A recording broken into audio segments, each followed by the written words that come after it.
Aniya, ang mga espada ay mga replika lamang ng mga banal na espada na ginamit ng unang bayani, at maging ang kaluluwa ng kasalukuyang bayani ay kopya lamang ng kaluluwa ng unang bayani.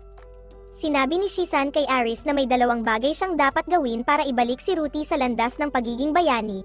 Una, bigyan siya ng isa sa 5 espadang ito na magpapalakas sa kanyang biyaya bilang bayani at lilinisin ang epekto ng droga. Pangalawa, alisin ang anumang dahilan niya sa pagtigil bilang bayani.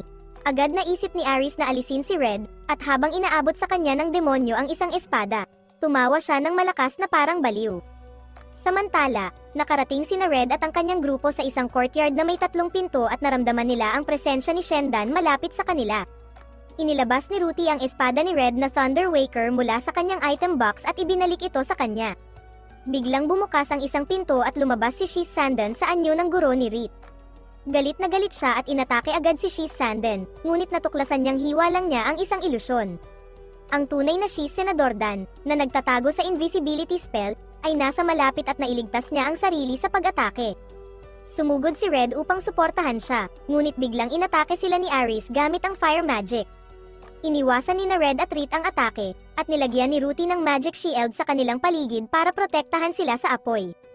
Sinabi ni Ruti kay Aris na maaari pa siyang mapatawad kung titigil na siya ngayon, ngunit sinabi ni Aris na huli na para doon. Nag-atake sina Aris at Ruti sa isa't isa gamit ang lightning type magic attacks at pantay ang kanilang laban. Hinugot nila ang kanilang mga espada, at umaasa si Aris na mahawakan lamang ang kanyang espada kay Ruti. Ngunit, lumikha si Ruti ng malakas na whirlwind sa pamamagitan ng pag-ikot ng kanyang espada, na nagtulak pabalik kina Aris at Shendan. Nasira ang espada ni Aris at napagtanto ni Shiz Senador Dan na mas malakas pa ang kapangyarihan ni Ruti kaysa sa nakaraang bayani. Biglang naramdaman ni Tish na may paparating mula sa lupa, at habang iniwasan ito ni Red at Rit, bumuka ang sahig at lumabas si Theodora na nakasakay sa isang dragon. Inatake niya si Rit nang walang babala at pinigilan siya gamit ang spiritual chains. Saka inatake ni Theodora si Ruti, na hinaharang ang kanyang atake at tinanong kung bakit niya ito ginagawa. Sumagot si Theodora na kailangan niyang tapusin ang bayani ngayon para mailigtas ang mundo. Sinabi ni Ruti na hindi niya kailanman ninais na maging bayani at napilitan lamang siya sa trabahong ito. Inatake ulit siya ni Theodora at bahagyang nang ibabaw kay Ruti, habang inaangkin na dahil sa pagpapabeya ni Ruti sa kanyang tungkulin, nagdurusa ang maraming tao at tatapusin niya ito para isilang ang bagong bayani. Sa kabilang banda, natapakan ng dragon ni Theodora si Rit at nahati ang atensyon ni Red sa pagitan ng pagliligtas sa kanyang kapatid at sa kanyang minamahal. Nakakawala si Rit mula sa kuko ng dragon at tinawag ang pansin ni Theodora. Sinabi niya na higit pa sa kanilang mga biyaya ang mga tao at hindi maasahan na si Ruti ay maging bayani lamang at wala ng iba. Sinabi ni Theodora na dapat mamuhay ang mga tao ayon sa kanilang mga biyaya dahil ito ang kagustuhan ng Diyos, ngunit sumagot si Rit na mali ang Diyos. Sumang-ayon din si Shiz Senador Dan sa kanya at idinagdag na hindi dahil may biyaya ng bayani ang isang tao ay karapat-dapat na siyang iligtas ang mundo. Napansin ni Red na aatakehin ng dragon si Rit at dali-dali siyang sumugod upang iligtas ito sa pamamagitan ng pagpatay sa dragon. Ngunit, sinamantala ni Aris ang pagkakataong ito at inihagis ang isang malaking metalikong kubo sa kanila, na nagtapon sa kanila sa isang sirang elevator at bumagsak sila. Nagpanik si Ruti nang makita niyang inatake ang kanyang kapatid at dali-daling sumugod upang harapin siya. Hamarang si Theodora sa kanyang daan, ngunit pinutol niya ito bago tumakbo papunta kay Shizan. Inatake siya nito at nabali ang kanyang banal na espada habang hinaharang ang suntok niya. Bumagsak ang lupa sa ilalim nila at nahulog din sila. Ngayon, nararamdaman ni Aris na isang hakbang na lang siya sa pagkamit ng kanyang layunin. Tumawa siya at sinabing ngayong patay na si Red at buhay siya, wala nang ibang pagpipilian si Ruti kundi sumama sa kanya. Napansin niya si Tish na nakatayo sa likuran niya at inatake siya ng mini tornado dahil gusto lang niya. Nahihirapang bumangon si Tish at idineklara na hindi maaaring ipagkatiwala sa isang baliw na tulad niya ang bayani. Pinag-usapan niya kung paano si Ruti ay isang ordinaryong babae lamang sa loob at paano niya protektahan ang kanyang kaibigan sa lahat ng gastos, ngunit saka siya bumagsak. Tumawa si Aris na parang baliw na kontrabida at ito ay ikinagalit ni Heisenberg.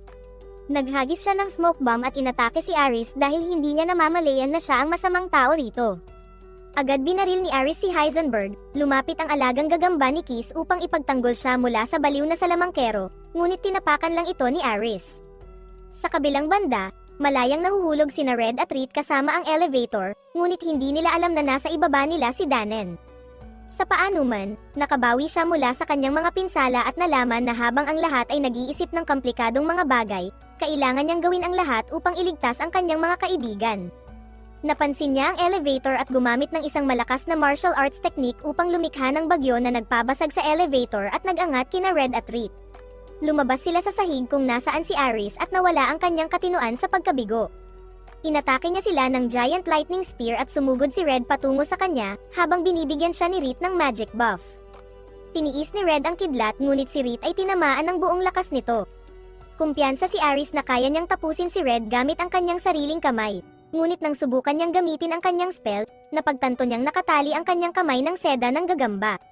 Natanto niyang wala siyang magagawa, at inatake siya ni Red, literal na tinanggal ang kanyang braso sa isang mabilis na hiwa bago siya tuluyang sinaktan. Sumigaw si Aris para humingi ng tulong, hiniling kay Shisanden na ibalik ang kanyang mga kamay upang magamit niya ang mahika, ngunit walang dumating upang tulungan siya. Sa kanyang huling sandali, napagtanto niya na kahit na sumumpa siyang maglingkod sa bayani, siya lamang ang nakasakit sa kanya at namatay siya na nagsisisi sa kanyang mga desisyon. Sa kabilang banda, si Ruti ay nasa basement at nahaharap kay Shisenden na nagdedeklara na siya ay isang banta sa kaayusan ng mundong ito at sumusumpang alisin siya. Binalot niya ang kanyang mga espada sa isang magic aura at inatake si Ruti, ngunit nakayanan niyang ipagtanggol ang kanyang sarili gamit lamang ang kanyang nabaling espada. Idineklara ni Ruti na gusto niyang mamuhay bilang isang normal na babae kasama ang kanyang kapatid, ngunit sinabi ni Shendan na kailangan niyang isakripisyo ang lahat upang maging bayani. Hindi pinapansin ni Ruti ang kanyang mga sinasabi at idineklarang siya ay puno ng galit ngayon. Napagtanto ni Shisan na siya ay puno ng kapangyarihan at hindi niya kayang labanan siya sa ngayon. Sinalakay siya ni Ruti at sinuntok siya ng buong lakas, at naging sanhi ito ng pagkabasag ng lahat ng espada ni Shiz Senador Dan at pagkatapon niya sa sobrang bilis. Sa kanya kinuha ang espada na nahulog ni Shendan kanina upang tapusin siya ng tuluyan. Habang pinupunit si Shendan sa mga piraso, naisip niya na nagtagumpay siya na magamit ng bayani ang espada at ito ay magpapalakas ng kanyang biyaya at magbibigay sa kanya ng buong kontrol. Nang tapusin ni Ruti si Shendan, bigla siyang naging isang malamig na makina ng pagpatay. Sa itaas na palapag, ginamo ni Red ang sugatang si Theodora, dahil itinuturing pa rin niya itong kaibigan kahit na inatake sila nito kanina. Lumabas si Ruti pagkatapos ng kanyang laban at mukhang malungkot. Lumapit si Red sa kanya, ngunit napagtanto niyang may mali. Ngunit huli na para doon, at inatake siya ni Ruti, ngunit pumagitna si Tish at tinanggap ang suntok sa kanyang katawan. Sinabi ni Tish sa bayani na hindi niya dapat saktan ang kanyang mahal na kapatid, at pagkatapos ay nawala ng malay. Nagulat si Red at napagtanto niyang wala sa kontrol ang kanyang kapatid. Sinabi ni Red kay Reed at Heisenberg na alagaan si Tish habang nililin lang niya si Ruti. Sinundan siya ni Ruti habang lumalayo siya at muling inatake. Hinaharang ni Red ang kanyang mga suntok at sinubukang gisingin siya, ngunit hindi siya tumugon at patuloy lang sa pagtulak pabalik kay Red. Nabasag ang espada ni Red at iniwan niya ito, saka hinugot ang kanyang bronze na espada. Muling sumugod si Ruti at ginamit ni Red ang kanyang bronze na espada para marang ang kanyang atake at mabitag ang espada ni Ruti. Pinahit ni Red ang kamay ni Ruti para ma-disarm siya, at sa wakas ay nagising si Ruti mula sa kanyang trance. Nagsimulang umiyak si Ruti nang marealize niya ang kanyang nagawa at yamakap kay Red, at inalo siya nito. Dumating sina Danan at Albert sa palapag pagkatapos ng lahat ng aksyon, at ang malakas na boses nila ang gumising kay Theodora.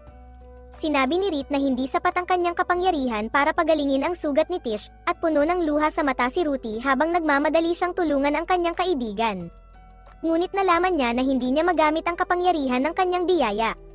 Muling umiyak si Ruti, sinasabing ang biyayang laging nag-uudyok sa kanya na lumaban kahit ayaw niya ay tumangging bigyan siya ng kapangyarihan ng gusto niyang magligtas ng buhay. Lumapit si Theodora at ginamit ang kanyang kapangyarihan para pagalingin si Tish, at sinabi kay Ruti na hindi siya hihingi ng tawad sa kanya dahil naniniwala siyang tama ang kanyang ginawa.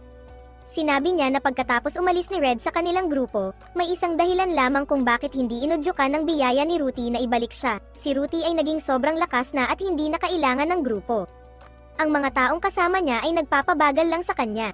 Sa kanyang resistensya sa pangunahing pangangailangan ng katawan, kayang magpatuloy ni Ruti mag-isa at talunin ang Demon Lord kung kinakailangan. Inamin ni Theodora na malaking kasalanan ang pagtaksil sa bayani at kaibigan, kaya hinihiling niya kay Ruti na tapusin siya. Ngunit, nagsimula nang umawit si Albert para kay Theodora, at ipinaglaban niya na kahit labis ang kanyang mga aksyon, ginawa lamang niya ang sa tingin niya ay pinakamabuti para sa sangkatauhan. Sinabi niya na mas malungkot at malupit ang landas ng pagiging bayani kaysa sa inakala niya, at normal lang para sa mga tao na mahati sa magkasalungat na kaisipan. Subalit, nagkaroon si Theodora ng determinasyon na sundin ang kanyang mga ideal hanggang sa dulo, at iyon ang gumawa sa kanya bilang isang bayani. Nakiusap si Albert na huwag tapusin si Theodora, bago pa makapagkomento ang iba sa kanyang kahilingan. Nagising si Tish at natuwa si Ruthie na makitang maayos siya. Sinabi ni Ruthie kay Theodora na ayaw niyang magkaroon pa ng karahasan ngayong araw at idineklara niyang mamumuhay siya bilang Ruthie mula ngayon at hindi bilang bayani. Inangkin ni Ruthie na palagi niyang naisip na si Theodora ang mas karapat-dapat tawaging bayani dahil matagal na itong lumalaban para iligtas ang mundo bago pa siya. Sumang-ayon si Red, sinasabing hindi lamang lakas ang nagbibigay kahulugan sa isang bayani, kundi ang pagnanais na iligtas ang mundo. Natuwa si Theodora sa narinig at nagpasyang maglakbay upang talunin ang Demon Lord kasama ang mga kasamahan na may parehong pananaw, imbes na pilitin ang trabaho sa isang taong ayaw. Hindi nagtagal, namuhay ng payapa ang lahat at sina Ruthie at Tish ay permanenteng lumipat sa Zolen. Isang araw, bumisita sila sa tindahan ni Red at nagsimulang umulan ng nyebe. Hindi na protektado ni Ruthie ng kanyang biyaya at naramdaman niya kung ano ang pakiramdam ng malamig na panahon. Sinabi ni Rit sa kanya na pumasok sa loob dahil baka sipunin siya, at sumagot si Ruthie na hindi pa siya nagkasipon kaya sabik siyang maranasan ang kanyang unang sipon. Agad siyang nagsimulang bumahing at binalot siya ni Red ng kanyang coat habang pinapasok siya. Nag-almusal sila at lubos nang natikman ni Ruthie ang lasa ng pizza. Ang bagong biyaya na natanggap niya pagkatapos gumamit ng droga ay tinawag na New Truth, na may isang makapangyarihang skill na tinatawag na The Ruler, na makapangyarihang magdomina at kontrolin ang iba pang mga biyaya. Gamit ang skill na ito, kaya niyang supulan ang kanyang Hero's Blessing nang hindi gumagamit ng Devil's Blessing. Sa gabi, nagdaos ang lokal na pari ng serbisyo para kay Aris kung saan dinaluhan lamang ng kanyang dating mga kasamahan sa grupo. Ayon sa simbahan, kapag muling isinilang ang isang tao, nakakatanggap sila ng ibang biyaya kaysa sa huli, at hiniling ni Red na sana sa susunod na buhay ni Aris ay malaya siya mula sa pasanin ng pagiging santo. Pagkatapos ng libing, sinabi ni Danan sa kanyang mga kaibigan na malapit na siyang umalis upang sumama kina Theodora at Albert sa paglaban sa Demon Lord. Bago siya umalis, gusto niyang malaman kung paano nahawakan ni Shiz Senden ang mga banal na espada na pangpatay sa Demon Lord, at kung bakit may 6 na magkakaparehong espada. Nagmungkahi si Tish na baka ang bilang ng mga espada ay tumutugma sa bilang ng mga braso ng mga aura demons tulad ni Shiz Senden. Bago pa maging mas komplikado ang mga bagay, sinabi ni Red kay Ruthie at sa iba na tigilan na ang pag-iisip tungkol dito dahil trabaho na ni Theodora ang mag-isip ng mga iyon. Pagkatapos, bumalik si Red sa bahay kung saan si Rit ay nag-aalala at hindi sigurado sa mga nakaraang araw. Naniniwala siya na kailangan ng lahat si Red at ang kanyang biyaya upang gabayan sila sa tamang landas at baka isang araw ay iwan siya ni Red para gabayan ang iba na nangangailangan. Ngunit, sinabi ni Red sa kanya na walang mas mahalaga sa kanya kaysa sa kanya at niyakap siya, nangangakong magkasama silang mamumuhay magpakailanman at masisiyahan sa kanilang tahimik na buhay. Nakamit ni na Red at Rit ang kanilang masayang pagsasama at namuhay ng maligaya bilang mag-asawa. Si Ruthie ay naging isang normal na babae na ngayon at nagtatrabaho bilang isang baguhan na adventurer para sa Z habang tinutulungan din ang kanyang kapatid. Ang tatlo sa kanila, kasama si Tish, ay namuhay na parang isang malaking masayang pamilya. Tinatamasa ang kanilang tahimik na buhay at handang tumulong sa sino mang lumalapit sa kanila.